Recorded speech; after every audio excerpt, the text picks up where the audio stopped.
కాబట్టి పక్కనేసాడు. అప్పుడు అడవిలో తీర్మానం చేశాను, యేసయ్యా నీ సేవ చేస్తాను, నీ కొరకు బతుకుతానని. అప్పుడు ఆ ఫీల్ ఉండేసాను. కారణం ఏంటి తెలుసండి? మనలో మార్పు లేకపోతే, దేవుని భయం మనం ఉంటే ఆ యేసయ్యని చెయ్యి విడిచిపెట్టాడు.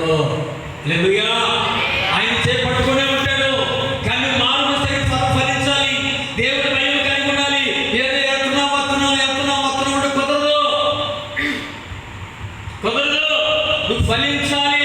నువ్వు ఫలిస్తేనే పరలోక రాజ్యానికి వెళ్తావు. ఫలించకపోతే నరకంలో వేయబడతావు. నువ్వు రక్షణ పొంది కూడా ప్రయోజనము లేదు. నువ్వు అనుకోవచ్చు, నేను బాప్తిజం పొందాను కదా, మందిరానికి వెళ్తున్నాను, కానుకిస్తున్నాను, దశంభాగాలు ఇస్తున్నాను అని అనుకోవచ్చు. కానీ మానవ మనసు తగిన ఫలాలు ఫలించకపోతే ప్రయోజనం ఉండదు కదా.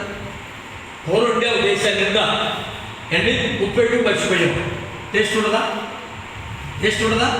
వంటతని బాగానే ఉండేవు, కూర మొత్తం గుమ్మ అసలు ఉంది అండి. తీరా అందరూ కొట్టి చేసావు. తిన్నోళ్ళందరూ ఏమన్నారు? కూర బాగుంది కానీ కూరలో ఏం లేదు. చెప్పండి, ఏం లేదు? ఉప్పు అర్థమైందా? ప్రార్థన పత్రాలు కానీ ఏం లేదు నీలో. పరిశుద్ధాత్మ గమనించండి కదా, పరిశుద్ధాత్మ దేవుడు ఉంటే ఆ కూరలు ఉప్పేసినప్పుడు ఎంత రుచిగా ఉందో, పరిశుద్ధాత్మ దేవుడు నీలో ఉంటే అంత ప్రకాశమానమైన వెలుగుతో దేవుడిని ఆదరించి ఆశీర్వదిస్తాడు. హల్లెలూయా, హల్లెలూయా. కనుక మానవ మనిషికి తగిన ఫలాలు ఫలించకపోతే నరకబడి అగ్నిలో వేయబడి. ఈ రాత్రి మనం మానవ మనిషి తగిన ఫలాలు ఫలిద్దామా, లేకపోతే నరకబడి అగ్నిలోకి వెళ్దామా? ఒక 2-3 మాటలు మీకు చెప్తాను. కీర్తన గ్రంథం 92:13 చదువుతాం. చూడండి, కీర్తన గ్రంథము 92:13 కొన్ని మాటలు ఆయన ఇక్కడ రాసిచ్చాడు.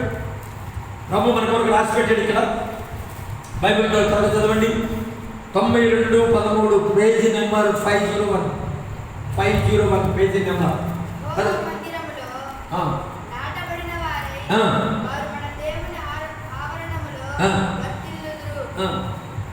చూడండి, ఇక్కడ రాయబడిన మాటలు ఉన్నాయంటే, యెహోవా మందిరములో నాటబడిన వారై వారు మన దేవుని మందిరములో వర్ధిల్లుదురు. నాకు ఆశ్రయదుర్గమైన యెహోవా యథార్థవంతుడు. హల్లెలూయా. ఇప్పుడు నువ్వు ఎక్కడ నాటబడ్డావయ్యా అంటే, నువ్వు దేవుని మందిరములో నాటబడ్డావు. ఇప్పుడు దేవుని మందిరంలో నాటబడ్డ వాళ్ళు ఎలా ఉండాలి? ఎలా ఉండాలమ్మా? ఎప్పుడు ఎలా ఉండాలి? దేవుని మందిరం నాటబడ్డాడు ఎలా ఉండాలి? ఎలా ఉండాలి? ఫలిస్తా ఉండాలి. హల్లెలూయా. ఎలా ఉండాలి? నువ్వు ఫలిస్తా అంటే అభివృద్ధి పొందాలి. నీ కుటుంబం అంతా దేవుని మందిరానికి రావాలి. నీ కుటుంబం అంతా దేవుడిలో ఆనందించాలి. నీ కుటుంబం అంతా దేవుడి ద్వారా బలపరచబడాలి. నీ కుటుంబం అంతా ప్రభు రాకడానికి సిద్ధపడాలి. నువ్వు ఫలిస్తుంటే నిన్ను బట్టి నీ ఇరుగు పొరుగు వాళ్ళు రక్షించబడతారు. నిన్ను బట్టి నీ కుటుంబీకులు రక్షించబడతారు. నిన్ను బట్టి నీ ప్రవక్తను బట్టి నీ ఉంటున్న ప్రాంతం అంతా కూడా నోటి మీద ఏలేసేటట్టు చేస్తారు. కారణం ఏంటంటే నువ్వు నాటబడింది ఎక్కడో తెలుసా? జీవము కలిగిన దేవుని సన్నిధిలో. హల్లెలూయా. అందుకే ఇక్కడ అంటాడు, యెహోవా మందిరములో నాటబడిన వారు వర్ధిల్లుదురు అన్నాడా, నశించిపోతారు అన్నాడా? ఏమా ఏమన్నాడు ఇక్కడ? చదవండి మళ్ళీ అన్నట్టు. వర్ధిల్లుతారా, నశించిపోతారా? చదవాలి, బైబిల్ చదవండి. మీకు ఎంతమంది చదవచ్చు? చదవండి, భయపడకూడదు. బైబిల్ గణ చదవాలి. దేవుడు మిమ్మల్ని ఎక్కడ అడుగుతాడు? చదవండి.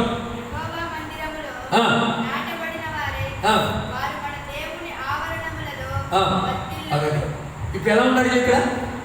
చెప్పండి, ఎలా ఉన్నారు? వర్ధిల్లుతున్నారా, నశించిపోతున్నారా? ఎక్కడ నాటబడ్డారు? దేవుని మందిరం. అర్థమైందా? యోహాను చెప్పాడు అండి, చెట్ల యొక్క గొడ్డలుంచబడింది. ఫలింపే ప్రతి చెట్టు బహుగా ఫలించాలి. ఫలింపిన ప్రతి చెట్టు నరికి అగ్నిలో వేయబడాలి. ఇప్పుడు ఈ చెట్టు దేవుడి మందిరంలో నాటబడింది కనుక ఈ చెట్టు ఏమవుతుందంట? ఇప్పుడు మీరు రక్షించబడి దేవుడి మందిరంలో నాటబడ్డారు కదా, నాటబడ్డ మీరు ఎలా ఉండాలి? వర్ధిల్లుతూ ఉండాలా, అడిగట్టు పోవాలా? ఎలా ఉండాలి మీరు? ఎలా ఉండాలి మీరు? వర్ధిల్లాలి. చాలా మంది అంటారు, ఏముందండి నా కర్మ, రక్షణ పొందకముందే నేను చాలా బాగున్నాను, రక్షణ పొందినాక అంత దరిద్రమే నాకు. ఎడిపోయిన నాకు నష్టమే, ఎడిపోయిన నాకు శాపమే అంటాడు. కారణం ఏంటి? ఆ శాపరానికి కారణం ఏంటి? దరిద్రతరానికి కారణం ఏంటంటే నువ్వు రక్షించబడ్డావు కానీ నువ్వు ఫలించదు. అంటే ప్రార్థన నీలో లేదు, పరిశుద్ధాత్మ నీలో లేదు, దేవుని మందిరానికి నువ్వు క్రమంగా వెళ్ళట్లేదు, దేవుడిని నువ్వు ఆరాధన చేయట్లేదు, దేవుడి మనసు పూర్తిగా నువ్వు స్తుతించలేకపోతున్నావు, కనుకనే నువ్వు వర్ధిల్లలేకపోతా ఉన్నావు. గమనించండి, నువ్వు వర్ధిల్లాలంటే నువ్వు క్రమాన్ని పాటించాలి, నువ్వు దేవునికి భయపడాలి, నువ్వు దేవుడి సన్నిధిని విడవకుండా ప్రతి దినము దేవుడి మందిరంలో గడిపితే ఆయన ఏం చేస్తాడు తెలుసండి? యెహోవా మందిరములో నాటబడిన వారు వర్ధిల్లుతారు. ఇప్పుడు నువ్వు వర్ధిల్లాలంటే నువ్వు నాటబడ్డ స్థలం నువ్వు ఏం చేసుకోవాలి? నేను ఎక్కడ నాటబడ్డానో తెలుసా? ఎక్కడ నాటబడ్డాను నేను? చెప్పండి. ఎక్కడ? రోడ్డమ్మా కాదు. ఎక్కడ నాటబడ్డాను? జీవం కలిగిన దేవుని సన్నిధి. రైట్. ఇప్పుడు సన్నిధి నడపడం వర్ధిల్లుతాడు. పైన 12వ వచనంలోకి చూస్తే ఇక్కడ అంటాడు, నీతిమంతులు ఖర్జూర వృక్షం వలె మూవవేయుదురు, లెబనోను మీద దేవదారు వృక్షములు వారు ఎదుగుతారు. ఎవరంటే వీళ్ళు? నీతిమంతులు. వీళ్ళు ఎక్కడ నడపడ్డారు? ఏమ్మా ఎక్కడ నడపడ్డారు? చెప్పండి. ఎక్కడ నడపడ్డారు? లెబనోను మీద దేవదారు వృక్షములు. అంటే అండి ఒక ఉన్నతమైన పర్వతం మీద నాటబడిన మొలిచిన చెట్టు అంట.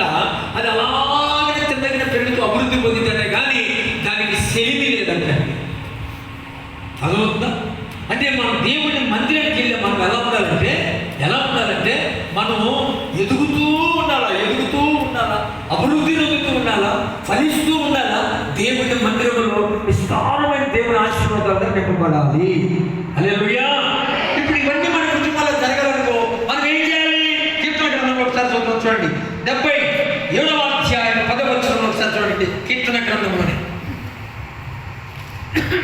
77వ అధ్యాయము చూడండి. 77వ అధ్యాయం 10వ వచనంలో మనం చూద్దాం ఒకసారి.